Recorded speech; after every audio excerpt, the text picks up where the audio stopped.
Everybody, welcome back. I'm Strategy Professor, and today we're going to be looking at the support tier list for 1124B. So as always, if you enjoy the content, please be sure to like and subscribe. It really helps out a ton on the channel. Come by, check out the stream. Starts around midnight Eastern Standard Time. Usually goes until about 3 a.m. Eastern Standard Time. Very friendly, chill community. We'd love to have you. And that's only on Twitch now. We're no longer streaming on YouTube. It's only on Twitch. So be sure to go by, check that out, drop a follow. If you have a Twitch Prime laying around, you want to help support the channel, that's always great. But be sure to subscribe to YouTube as well, because I'm going to be coming out with some more guides, tier lists, and a lot more content. And if you like Total War Warhammer, I am going to continue to release episodes of Total War Warhammer 2, and I did get early access to Warhammer 3, so I will be giving you some good content on that as soon as I can. And then I'm also going to be covering Magic the Gathering pretty soon as well. I've done a few videos on the channel, and I'm going to be playing through some leagues, recording that, and possibly streaming that as well. So stay tuned. Lots of new stuff coming out. Okay, let's go ahead and get in here. So the list has not changed dramatically since the last time I did a tier list.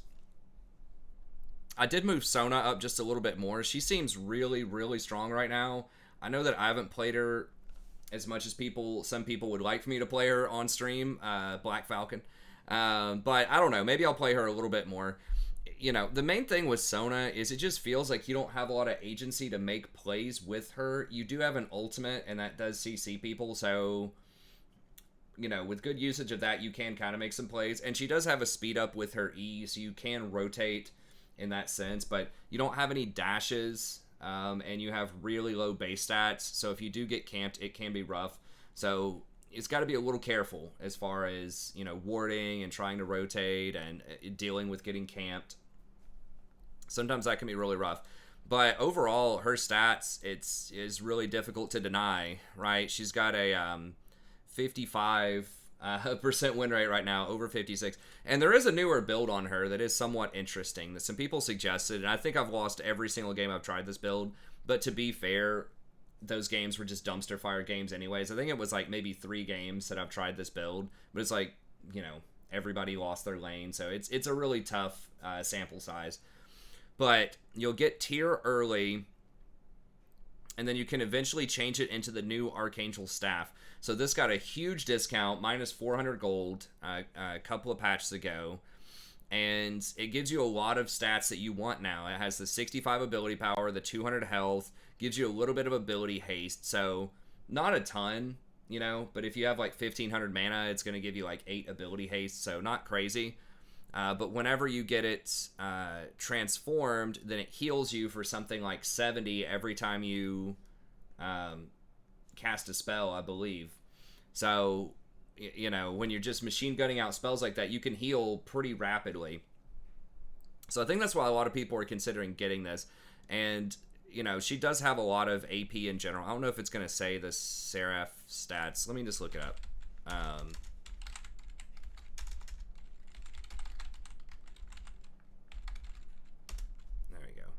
So we can get the actual stats here of this item once it's completed. So it has 80 ability power, 860 mana on it, 250 ability health.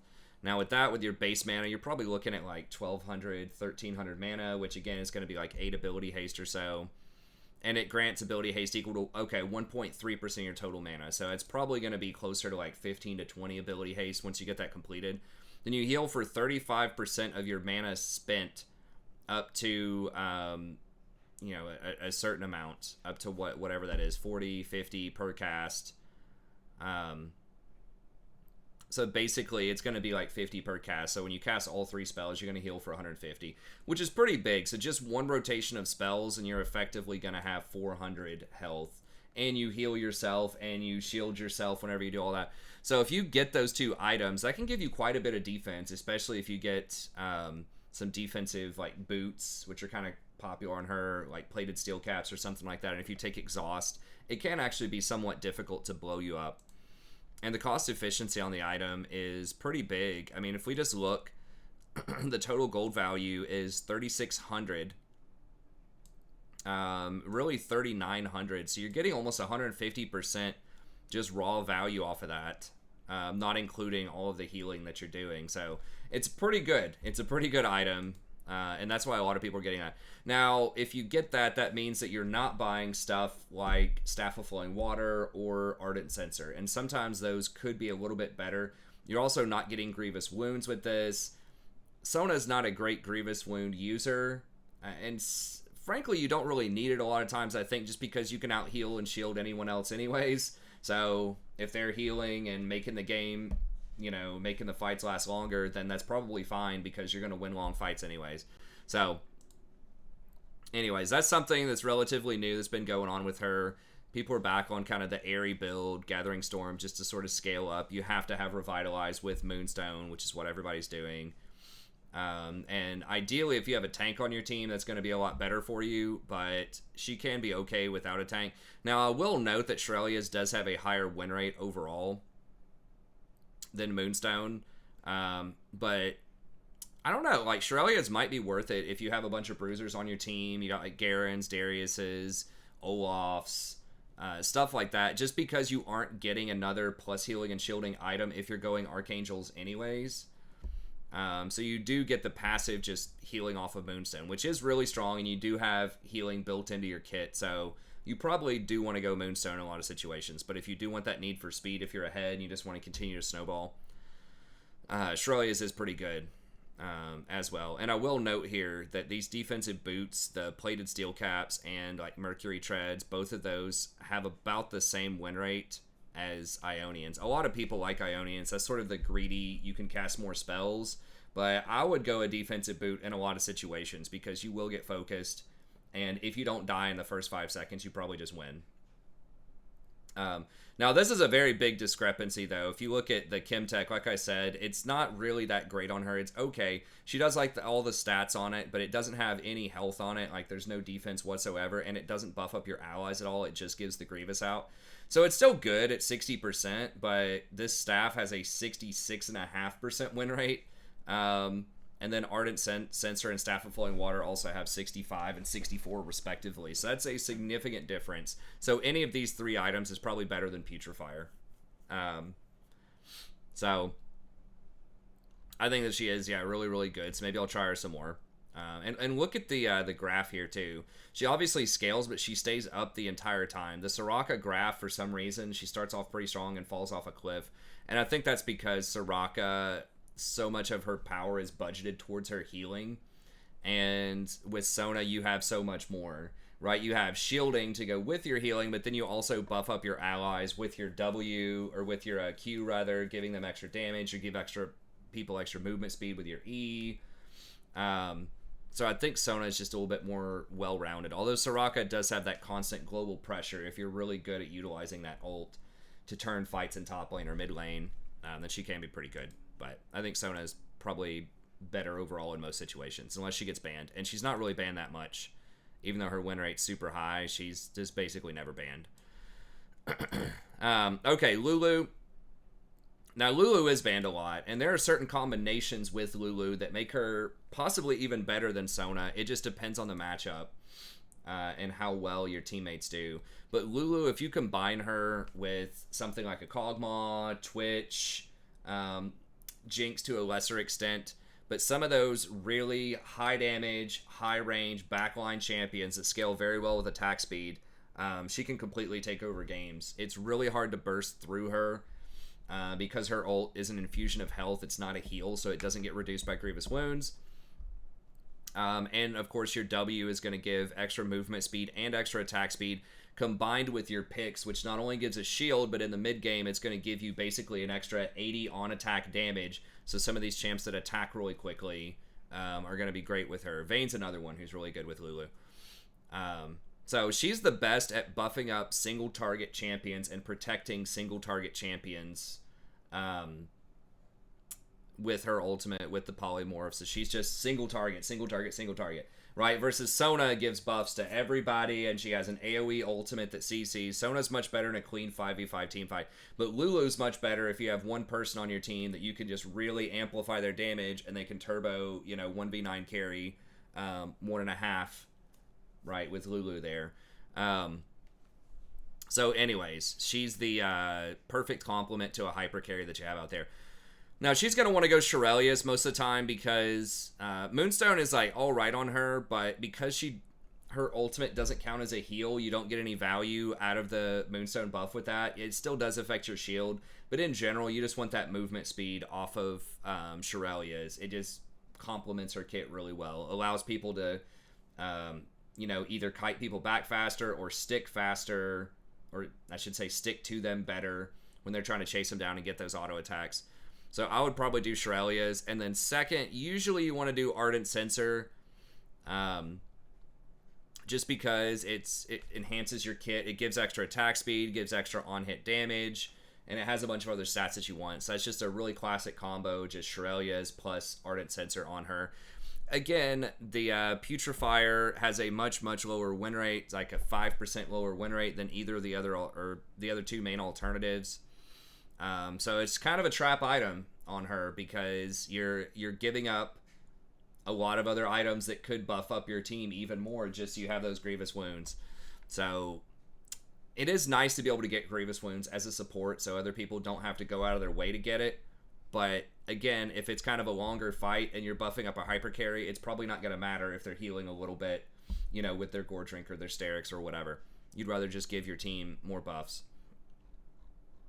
But anyways, it seems like she does kind of fall off late game, which is sort of weird because you would think that she scales super hard, but I can tell you anecdotally, if you get a 2 or 3 item, 80 carry with Lulu, it's pretty much lights out if you don't kill the 80 carry immediately.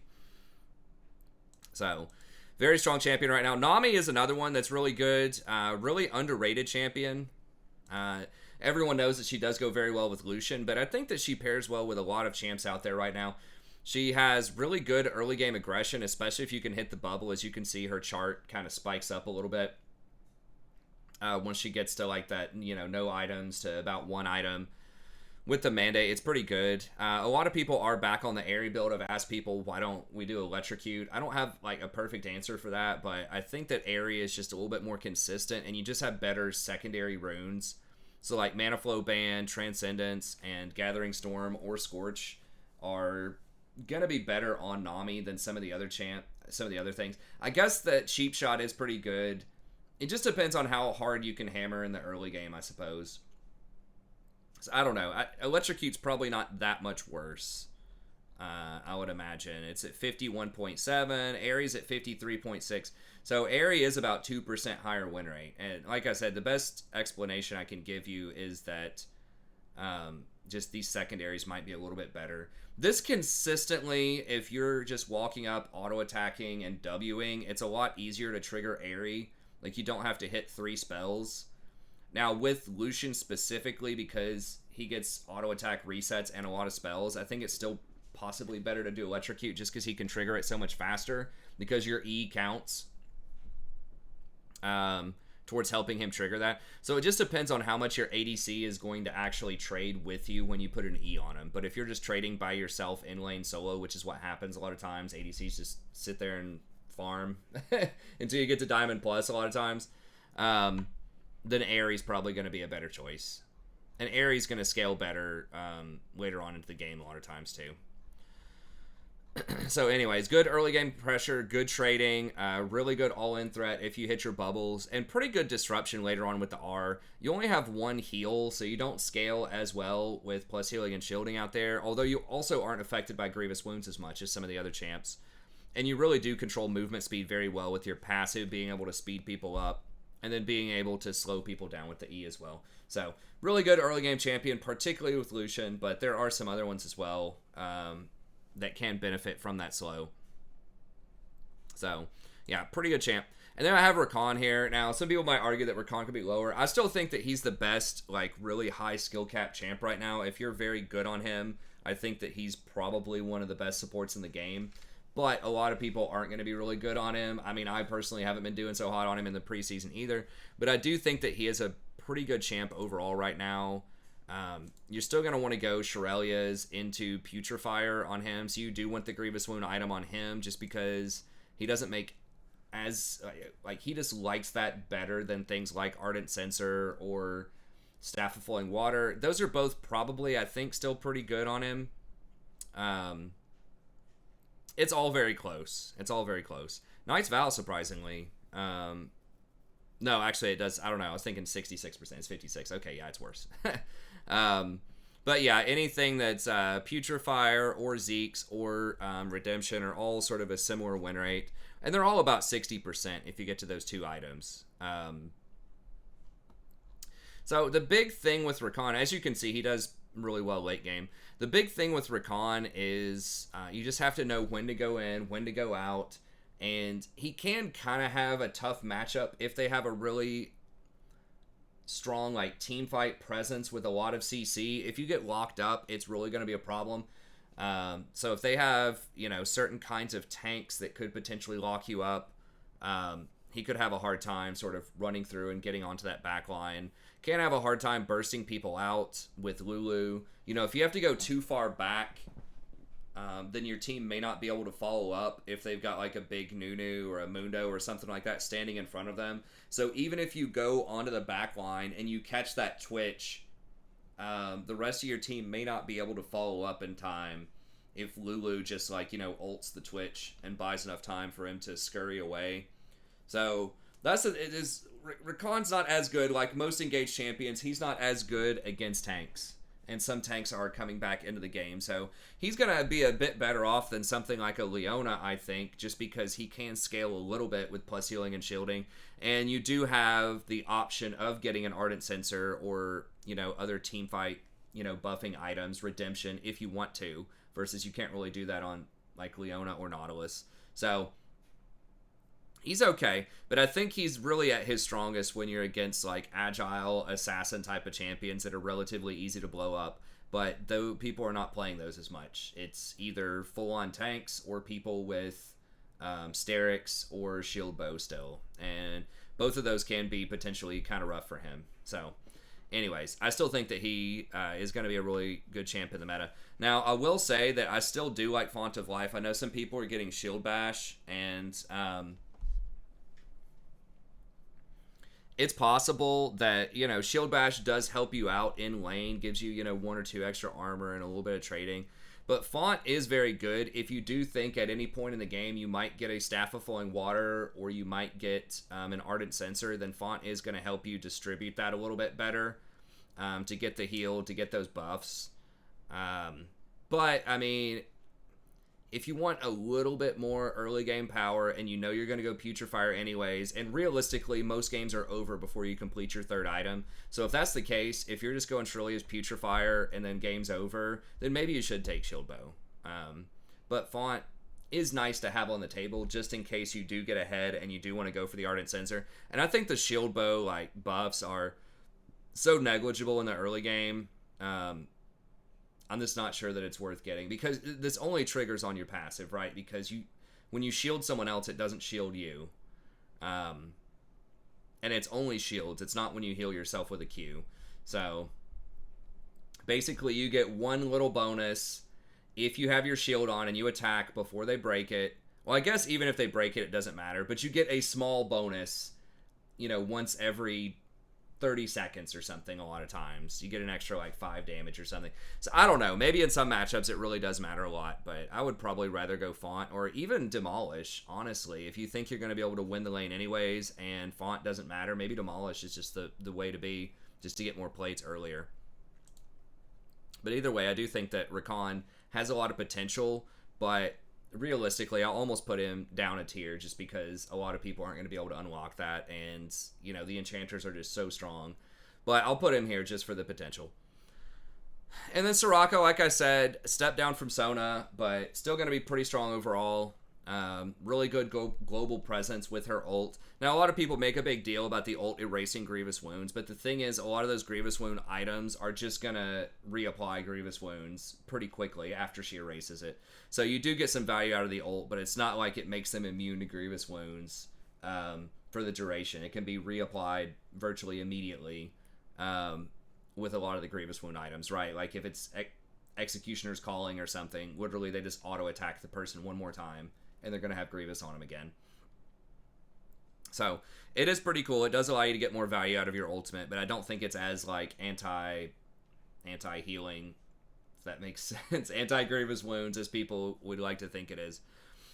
But she's pretty good. You know, a couple of things with Soraka. She is hard countered by Grievous Wound still, even though the ult, whatever, she still is hard countered most of the time by Grievous Wounds. And in lane, your Q is conditional. You have to actually hit the Q. With Sona, you don't have to hit any skill shots. You know, it's just straight up walk into range, press Q, profit. Right? With Nami, you just walk up, W them. Even with Lulu, if you want to trade, walk up and shield them. So she's one of the only people, like, of these major enchanters where you actually have to hit your skill shot with your Q. Now, if you do hit it, you get a lot of value out of it. You get personal healing, and you get to heal up your ADC a lot. So if you're very proficient at hitting that, that's really good. But a lot of people will dodge it, especially with some of these more mobile champs out there.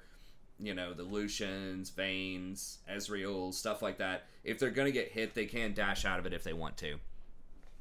So that is a little rough. But she is strong. Her CC is also a bit lacking with that silence. Now, there are certain situations that silence is really good, most notably against Nunu or Rammus, because that stops them from channeling their role. So that is pretty good. And there are a couple of other, you know, situations like that where the silence is good, where normal CC may not be as good. So she has some use cases where she's pretty strong, but she definitely wants tanks on her team. She does not skirmish as well as Sona does. Sona is not, like, phenomenal at it either, but at least Sona can kind of protect herself a little bit, you know, with her ultimate, and she does have that movement speed to get away from things. Now, if Sona, or if Soraka does hit her Q, she does get some movement speed as well, but I personally feel like it's just a bit harder to get away from stuff with Soraka than with Sona. Okay, and then we have Lux. So Lux has been super popular in every role. She actually is the most popular support right now by pick rate, which is kind of nutty, but she does have a pretty good win rate. She did get a buff several patches ago. I think that they lowered the cooldown on her ult by a pretty significant amount. I think it used to be like 80 seconds level 1. Now it's like 60 or something. I don't remember the exact number. Yeah, it's good. 60, 50, 40. So just like insanely short cooldown on the ult. Just really means that you just always have pressure, always have kill threat. You have very good harassment early on with your E. You have a really good catch with your Q, which combos, you know, exceptionally well with things like Jhin or Caitlyn, just other people that can, you know, hard punish the enemy if they ever get caught by your bind. So pairs together really well, applies nice poke pressure, good all-in pressure. She does have a shield, which, as you can see, a lot of people just don't put a ton of points in the shield as support anymore. They just kind of build her more AP. But it's there, you know. It does add a little bit of value. And she's just still going for just kind of that burst damage with the Ludens all-in build. And they did change Horizon Focus, I think, to be a little bit better, damaging a champion with a non-targeted ability over 700, or slowing or immobilizing them. So you can hit people at a closer range with your E and get that slow for the extra damage. So anyways, she's the best AP, I think, champion right now overall. Always got good catch, good AP, good all-in, really long range. So yeah, she's a menace. I mean, she did get nerfed. Her Q got nerfed a little bit. I think the cooldown got tapped, and possibly a little bit of the damage. I don't remember, but you max your E first anyways. So I think your laning phase is still going to be very strong. And then you're still going to have plenty of opportunities to throw your Qs. So I think she's very good overall right now. And then we have Blitzcrank. So Blitz is a good counter against a lot of these early enchanters because he can actually kill them and blow them up. But Blitz does kind of fall off a cliff, like, seriously, late game. You know, just because items just don't do anything. He has, like, no scaling. It's just simply you hit your hook or not. And once people get a lot of tank items,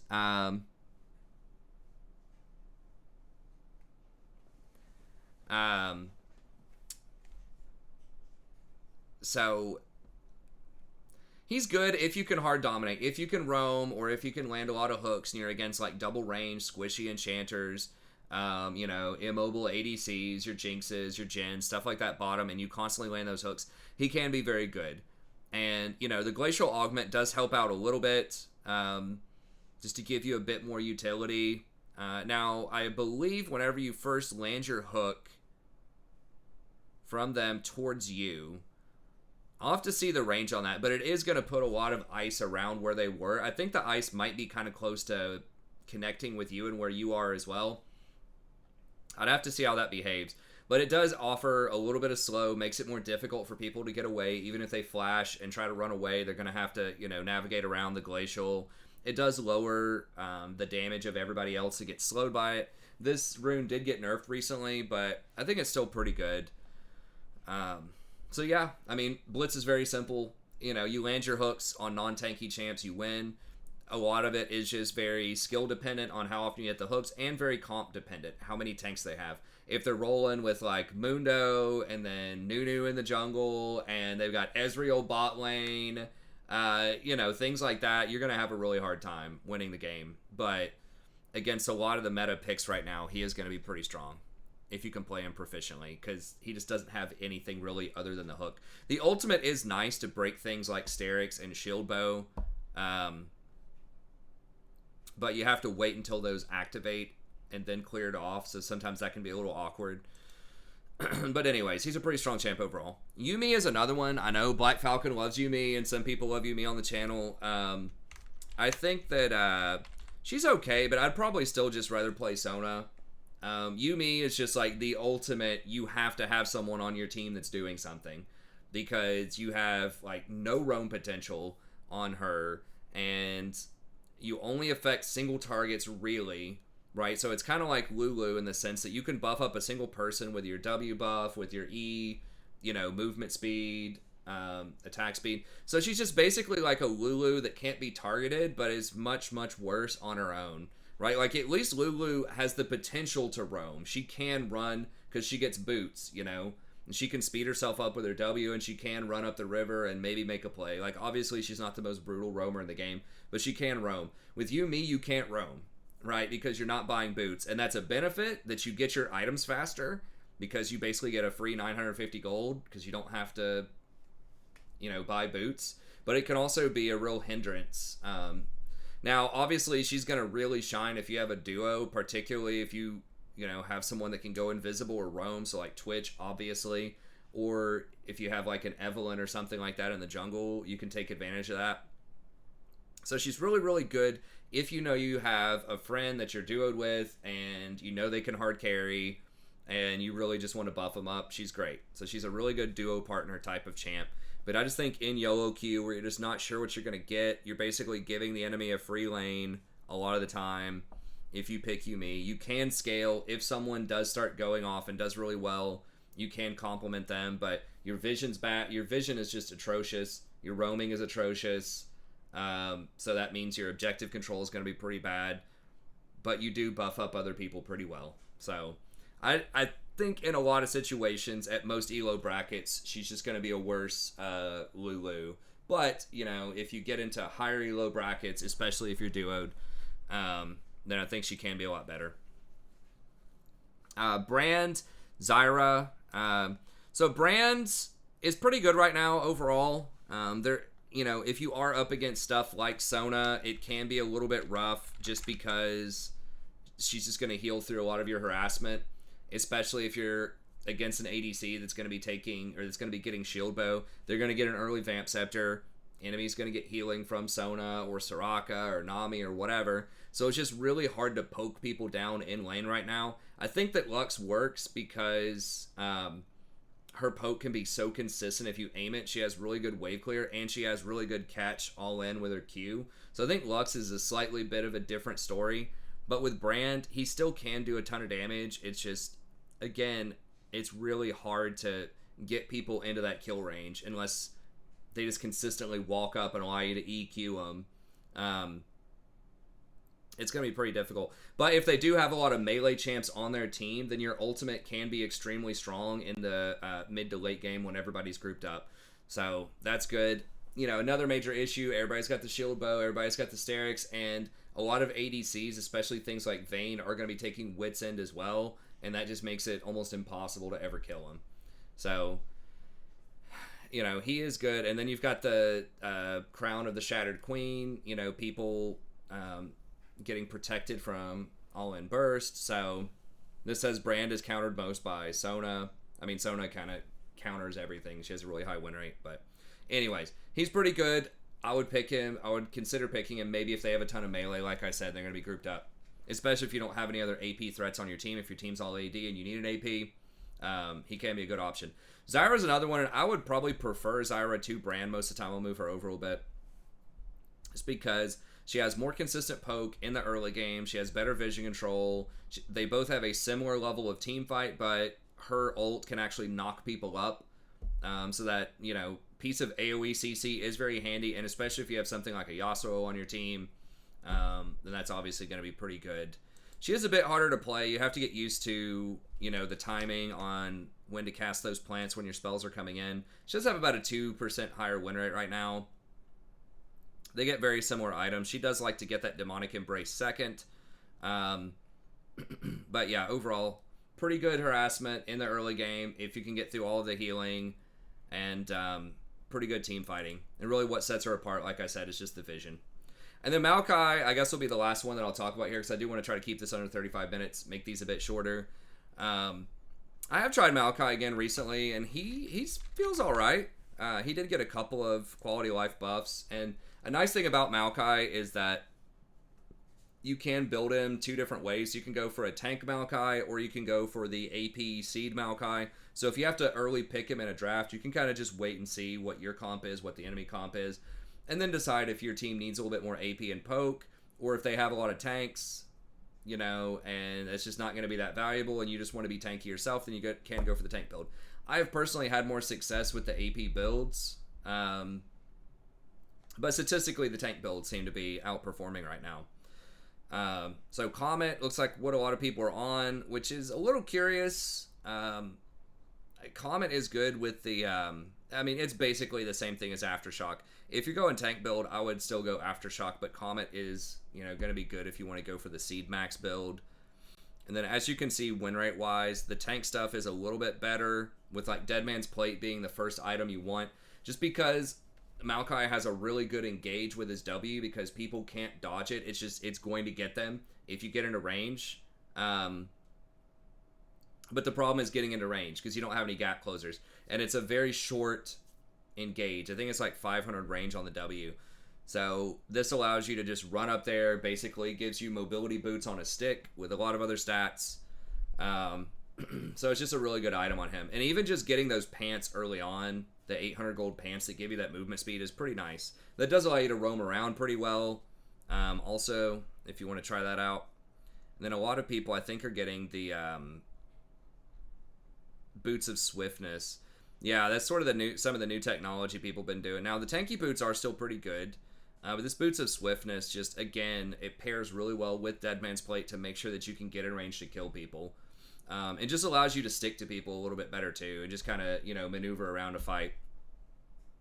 So, Boots of Swiftness, pretty strong on him. Kind of an odd pick. Not many other champions get it outside of, like, Jhin, but it does work on him. And then they did buff Demonic Embrace fairly recently, and I think this item could be extremely strong on him, just because you get extra ability power off of it, which his ratios are okay. They're not phenomenal, but it did increase the damage off of, for melee champions, off of the Azakana Gaze by quite a bit. Now it's 8%. It used to be like 4.5%, 5% before, but now it's 8% burn, which is really good because you have a lot of AoE abilities where you can apply this to multiple people with your ultimate, the seeds, even your Q is AoE in a team fight. So that's a particularly good item on him. So most builds are going to be, if you're going for the poke build, then a lot of people are still going to be getting Imperial Mandate. You can go for Leandries if you want. It's way, way more expensive. It does have a higher win rate, but I would still get Mandate most of the time. It's just a more well-rounded item, and it costs, you know, 700 gold cheaper, which is huge for supports. Although you can run into some mana problems with Maokai because his base mana regen is not that high. So Leandries does help you with that if you want to go for the AP build. So it's up to you, but I'd probably still do Mandate. It does help your team out a little bit more too, in terms of giving out that movement speed, which is very relevant. And then you're probably going to want to go just the Azakana as your second item. There aren't really a ton of other choices. Those would be the two that I would get. And the game's probably over by then because, you know, these items are expensive. So if you have to get a third item, it probably would be something like Morello. but you really, really don't want to be getting like Putrefier. I guess like the win rate's not horrible on it, but you definitely want to be getting Demonic Embrace. And then if you want to go for the tankier version, a lot of people go that Dead Man's first that I mentioned before, and then you have a choice of either going Thornmail or Even Shroud. Now they did just nerf Even Shroud, but it still has like a 7% higher win rate than Thornmail, so it's very, very good. So I'd probably still go for the Even Shroud second, and then if you get to third, then you want to pick up that Thornmail third. So a few different builds, can be pretty strong on him.